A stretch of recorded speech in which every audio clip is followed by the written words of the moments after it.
နေအောင်ကြီးတွေဖြာကျနေတဲ့သမုတ်တရားရေပြင်အောက်ကနေနှင်းဖုံးနေတဲ့တောင်တန်းကြီးတွေအထိတဘာဝတရားဟာအယောင်သွေးတွေကိုသူ့စိတ်ကြိုက်ချေမှုန်းထားပါတယ်ဒီကနေ့မှာတော့ကျွန်တော်တို့ကကမ္ဘာစံချိန်တင်ရလောက်အောင်ထူးခြားစမ်းပြပြီးအယောင်သွေးစုံလင်တဲ့ကမ္ဘာအထူးခြားဆုံးသတ္တဝါ10မျိုးရဲ့လိုအပ်ချက်တွေကိုအတူတူလေ့လာကြည့်ရအောင်ပါနံပါတ်10 Mandarin Bear အရှိတောင်အာရှရဲ့ရေကန်လူစီကိုခဏလောက်သွားကြည့်ရအောင်ရေပြင်ထက်ကပကြီးကားတွေလိုတင်စားရမယ့် Mandarin Bear တွေရဲ့ခန္ဓာကိုယ်ပေါ်ကအယောင်တွေကိုကြည့်လိုက်ရင်ပကြီးဆရာတယောက်ကစိတ်ကြိုက်စေးချထားသလားလို့ထင်ရတော့ပါတယ်အမတွေထက်အထီးတွေမှာသာဒီအယောင်မျိုးကိုတွေ့ရပါတယ်ခရမ်းရောင်လိမ္မောရောင်အဖြူနဲ့အစိမ်းဒီအယောင်တွေဟာရေပြင်ပေါ်မှာရောင်မြဟပ်နေတဲ့အခါပင်ကိုစိတ်ကွင်းကဘာတစ်ခုတည်းရောက်သွားသလိုခံစားရစီမှာပါမြန်မာပြည်တောင်ပိုင်းမှာလည်း Mandarin Bear တွေစောင်းခိုတဲ့အချိန်ဆိုရင်မြင်တွေ့ရနိုင်ပါတယ်နံပါတ်9ဒေါင်းငတ်ရှေးရခင်ကတည်းကတော်ဝင်မျိုးနွယ်တွေရဲ့အလားပဆိုင်ရာပြရုပ်ဖြစ်ခဲ့တဲ့တော်ဝင်အလားတရားပိုင်ရှင်ဒေါင်းငတ်ပဲဖြစ်ပါတယ်သူ့ရဲ့အမိပိုင်းမှာရှိတဲ့မျက်လုံးပုံသဏ္ဍာန်အကွက်တွေဟာနေအောင်အောက်မှာစိမ့်ပြာရောင်ရွှေဝါရောင်တွေအဖြစ်လင်းလက်နေပါတယ်ဒါဟာမတော်တဆဖြစ်လာတဲ့အလားတရားမဟုတ်ပါဘူး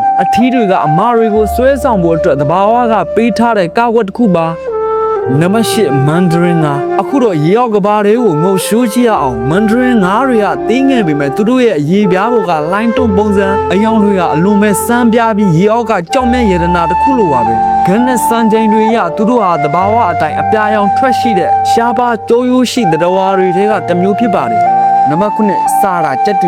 အမေရိကတိုက်ရဲ့တစ်တိုးတွေထဲမှာတော့စာရာလို့ခေါ်တဲ့ကြက်တူရွေးကြီးတွေကကောင်းကင်ရံကိုတက်တန့်အောင်ချေမုန်းနေကြပါတယ်သူတို့ရဲ့အနီရောင်ရင်းရင်တွေကတစ်တိုးစစိမ့်တွေရမှာထင်ရှားလွန်းလာပါတယ်သူတို့ဟာအလှအပတယ်မကပဲနှစ်ပေါင်း90ကျော်အသက်ရှည်နိုင်တဲ့စံချိန်တင်ထားတဲ့တဝါတွေလည်းဖြစ်ပါတယ်နံပါတ်6နှင်းကျက်တဲ့အလှတရားဆိုတာအယောင်သွေးစုံနေမှာမဟုတ်ပါဘူးပြမဝန်တာတောင်တန်းတွေပေါ်ကနှင်းကျက်တဲ့တွေရဲ့အဖြူရောင်အမွှေးပွားနဲ့လှိုးဝစမ်းကျဲတဲ့အကြည့်တွေဟာခံညားတဲ့အလှတရားကိုဖော်ဆောင်ပေးနေပါတယ်သူတို့ဟာလူသူမနီးတဲ့တောင်ကမားရင်တွေမှာနေထိုင်ကြတဲ့တောင်တန်းရဲ့ဝိညာဉ်တွေလိုပါပဲ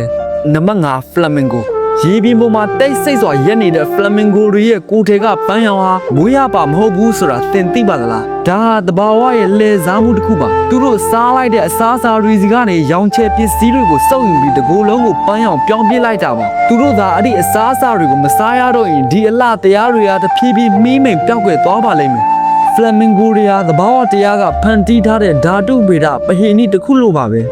နံပါတ်4လိပ်ပြပရင်လိပ်ပြတကောင်ရဲ့တောင်ပန်ခတ်တဟာကဘာကြီးကိုပြောင်းလဲနိုင်တယ်လို့ဆိုကြပါတယ်လိပ်ပြဘရင်တွေရဲ့လိမ်မော်ရောင်နဲ့အမဲရောင်တောင်ပန်တွေဟာလှပရုပ်တွေမကပဲမိုင်ပေါင်းထောင်ချီခရီးနှင်နိုင်တဲ့အထိသူတို့ရဲ့ကြန့်ခိုင်မှုကိုလည်းဖုံးကွယ်ထားပါတယ်ဒီလိပ်ပြတွေရဲ့တောက်ပတဲ့လိမ်မော်ရောင်ဟာကြီးလာရုံတသက်မဟုတ်ပါဘူးသူတို့မှာတိမ်မွေးလှပပေမဲ့သူတို့ရဲ့ခန္ဓာကိုယ်ထဲမှာတော့ပြင်းထန်တဲ့အစိတ်အတောက်တွေကိုတည်ဆောင်ထားပါတယ်အလှတရားနောက်ွယ်ကအန်ဒီရဲဆိုတာဒါမျိုးပါပဲနံပါတ်3ပင်လယ်နဂါသမုတ်တရားရဲ့အမောင်ထုထဲမှာရေမော်ပင်တွေနဲ့အတူကခုန်နေတဲ့သတ္တဝါတစ်မျိုးရှိပါတယ်အဲ့ဒါကတော့ပင်လယ်နဂါတွေပါသူတို့ရဲ့ခန္ဓာကိုယ်ဟာတည့်ရက်လေးတွေလိုပေါက်ဖွားနေပြီးသဘာဝပတ်ဝန်းကျင်နဲ့တရားတွေကြောင့်ပုံကွယ်နေတတ်ကြပါတယ်သူတို့ကိုတေချာစိုက်ကြီးမှသာဒါဟာသိရမဟုတ်ပဲတက်ရှိတကောင်ဖြစ်နေမှတင်သိပါလိမ့်မယ်သူတို့ဟာကိုယ်ရောင်ဖျောက်ထားတဲ့အသွင်ပြောင်းပညာရှင်တွေပဲဖြစ်ပါတယ်နံပါတ်2အာတိတ်မြေခွေးအေးစိတ်လာတဲ့အာတိတ်ဒေသမှာတော့နှင်းတော်တွေကမြေခွေးဖြူလေးတွေဟာတန့်စင်တဲ့အလှတရားကိုပိုင်ဆိုင်ထားပါတယ်နှင်းဖြူတွေကြားမှာပျောက်ကွယ်နေတဲ့ဒီမြေခွေးလေးတွေဟာရာသီဥတုလိုက်သူတို့ရဲ့အသားအရောင်ကိုမျက်လက်ပြသလိုပြောင်းလဲပြစ်တတ်ပါတယ်အမောင်ထုနဲ့အလင်းအောင်ကြားမှာသူတို့ဟာဘတော်မှအဖမ်းမခံရတဲ့တရှိုတယောက်လိုပါပဲသူတို့ရဲ့အေးဆက်တဲ့မျက်လုံးတွေထဲမှာဘလို့လိုအပ်ချက်တွေရှိနေမလဲဆိုတာဘယ်သူမှမခန့်မှန်းနိုင်ပါဘူးနံပါတ်10ကောင်းကင်ကအလှဆုံးသတ္တဝါတွေရဲ့ထိတ်ဆုံးမှာရှိနေတာကတော့ကောင်းကင်ငှက်တွေပါသူတို့ရဲ့အမွေအတောင်တွေကကဘာပေါ်ကမဟုတ်ပဲတခြားကဘာတစ်ခုကရောက်လာသလားလို့ထင်ရလောက်အောင်အယောင်သွေးစုံလွန်းလာပါတယ်သူတို့ရဲ့ကပြဘုံတွေကလည်းအိမ်မက်တစ်ခုလိုပါပဲမှောင်မိုက်နေတဲ့တောနတ်ထင်းမှာသူတို့ဟာသူတို့ရဲ့အတောင်ပံတွေကိုဖြန့်လိုက်တဲ့အခါကဘာပေါ်မှာမရှိနိုင်တဲ့အယောင်တွေနဲ့ပုံသဏ္ဍာန်တွေပေါ်ထွက်လာပါတယ်ဒါဟာသဘာဝတရားကကျွန်တော်တို့ကိုပြသခဲ့တဲ့နောက်ဆုံးပြဆက်တစ်ခုလိုပါပဲအခုကျွန်တော်တို့မြင်တွေ့ခဲ့ရတဲ့အလှတရားတွေကသဘာဝတရားရဲ့မြင်သာတဲ့အပိုင်းအစလေးတွေပဲရှိပါသေးတယ်ဒီအလှတရားတွေရဲ့နောက်ွယ်မှာတော့ရှင်သန်ခြင်းအတွက်တိုက်ပွဲတွေလိုအပ်ချက်တွေနဲ့အန်ဒီရတွေအများကြီးပုံကွယ်နေပါတယ်တဘာဝတရားကြီးဟာစကားမပြောတတ်ပေမဲ့သူတို့ရဲ့အယောင်အသွေးတွေနဲ့ကျွန်တော်တို့ကိုချစ်ချင်းမြတ်တာတွေပေးနေတဲ့အပြင်အဲ့ဒီအလှတရားတွေကိုကာကွယ်ဖို့အတွက်လည်းတတိပေးနေပါတယ်ဒီစမ်းချေတဲ့ကဘာကြီးထဲမှာကျွန်တော်တို့မသိသေးတဲ့အလှတရားတွေဘယ်တော့ကြန့်ရှိနေအောင်မလဲဆိုတာလေ့လာရင်းနဲ့ဒီဗီဒီယိုလေးကိုဒီမှာပဲအဆုံးသတ်လိုက်ရပါတယ